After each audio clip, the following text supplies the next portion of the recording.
রাখতে। আমি পারিনি তোমাকে আবার আমার করে রাখতে।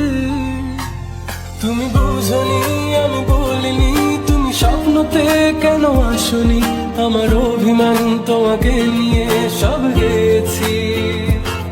তুমি বুঝনি, আমি বলিনি, তুমি স্বপ্নতে কেন আসনি?